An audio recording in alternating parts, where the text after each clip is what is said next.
Hi, second graders. It's Miss Noel, and today we're reading the story Goldilocks and the Three Bears. This one is retold by Jim Aylesworth. Once upon a time, there lived a little girl named Goldilocks who was very, very good, except that sometimes she forgot to do things that her mother told her to do. Yes, she did.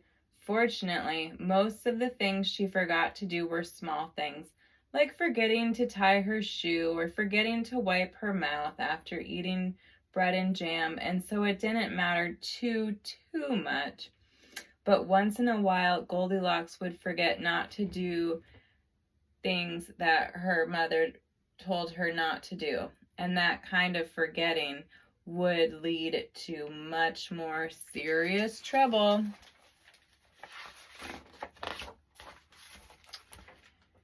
Very like the trouble that happened on the day of this story.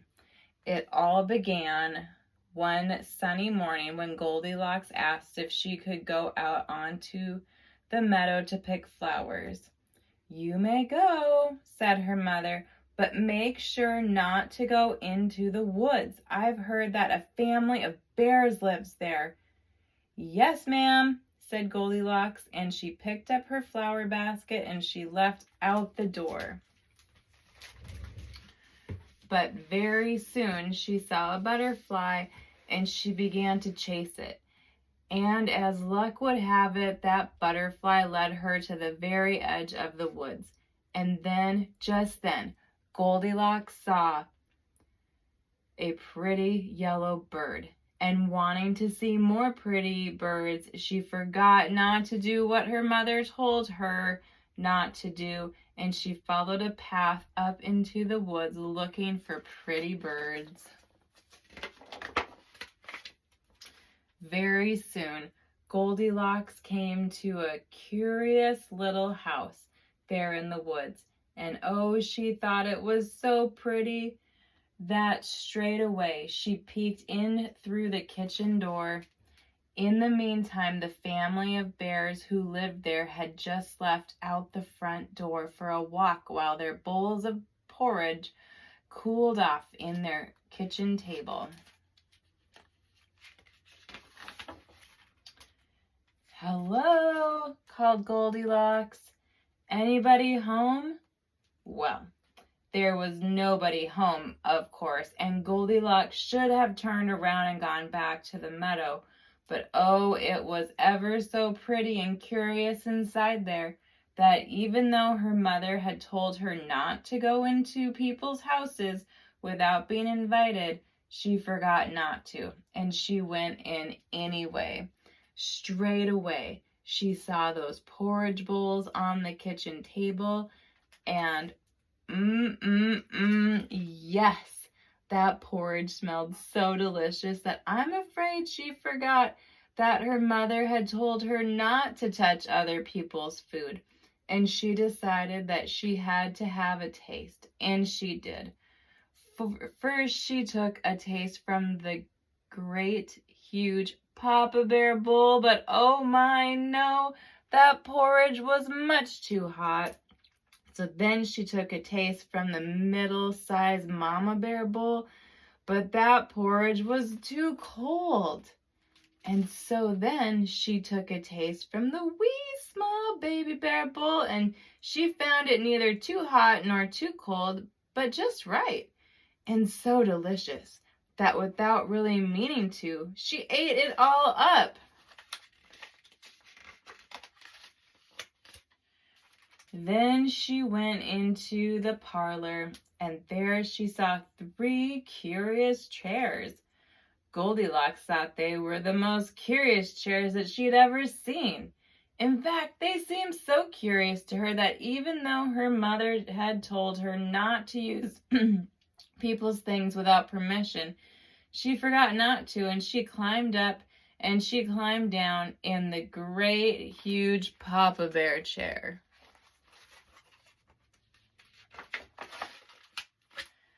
But after only a moment or two, she found that this great, huge chair was much too hard for her. So she climbed down and she sat in the medium-sized mama bear chair. But this chair was too soft for her. So she sat in the wee small baby bear chair. And this chair she found neither too hard nor too soft, but just right. But when she leaned back to make herself more comfortable, it broke and dropped her onto the floor with a crash. Well, you might think that being dropped on the floor like that would have put a stop in her being so curious, but no, it didn't. Sadly, no. For just then, Goldilocks saw the curious little stairs, and she was so intrigued that she went up them.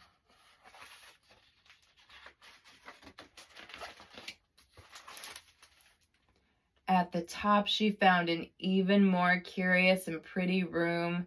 And even though her mother had often told her not to be so nosy about other people's private business, she forgot not to, and she went in. And there she saw 3 curious beds.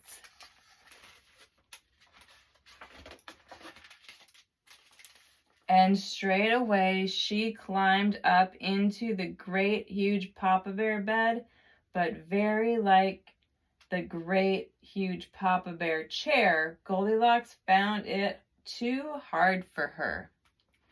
So she tried the medium-sized Mama Bear bed, but like the Mama Bear chair, she found it too soft for her. And so at last, she tried the wee small baby bear bed, and yes, she found it neither too hard nor too soft, but just right. And so very, very comfortable that without really meaning to, she fell sound asleep.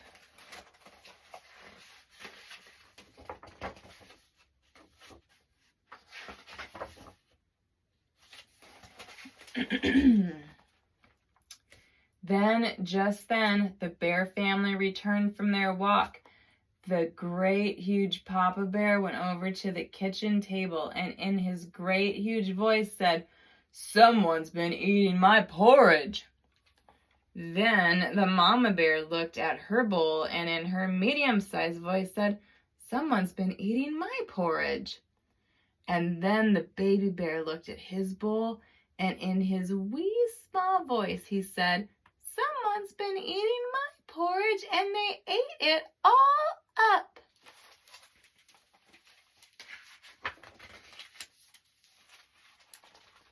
Then they went into the parlor. "Someone's been sitting in my chair," said the Papa Bear in his great, huge voice. "And someone's been sitting in my chair," said Mama Bear in her medium-sized voice. "And someone's been sitting in my chair," cried the baby bear in his wee small voice, and they broke it all up. Cautiously, the bears went up the stairs.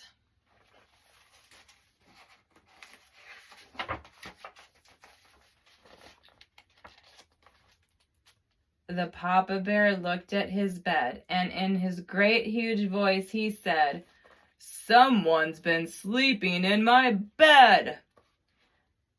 "And someone's been sleeping in my bed," said the Mama Bear in her medium-sized voice. "And someone's sleeping in my bed," cried Baby Bear, "and here she is."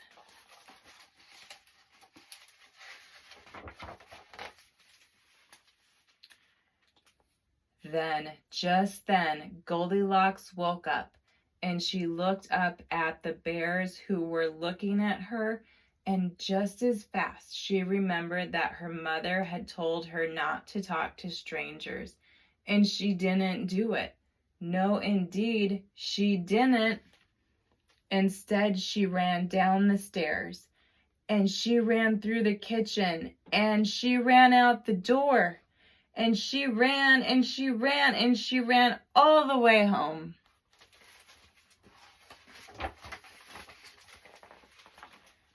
And from all that I've heard, Goldilocks' scary experience there in the woods that day did wonders to improve her young memory.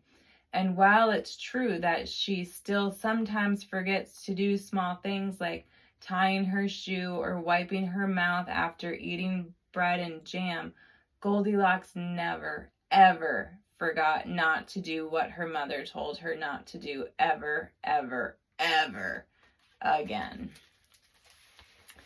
Oh, Goldilocks. She felt so bad because she has kindness and she's respectful of others. And she really wants to make it better for the bears. What do you think she could do to make it right? Think about that. And then we'll talk about your ideas real soon. What should Goldilocks do? What should she do? Can she uneat the porridge bowl? Can she make the story whole? What should Goldilocks do? What should she do? Can she unsleep in the bed? Can she try? Can she unsleep in the bed? Can she try? Can she say she's sorry too? And ask how she can help to do? What should Goldilocks do? What should she do? Can she unbreak the chair? Can she fix it? Can she unbreak the chair? Can she fix it? Maybe she could lend a hand, build a chair that's strong and grand. What should Goldilocks do? What should she do? What if she asked you, what would you say? What if she asked you, what would you say? Would you help her make it right? Work together polite and bright. What should Goldilocks do? What should she do?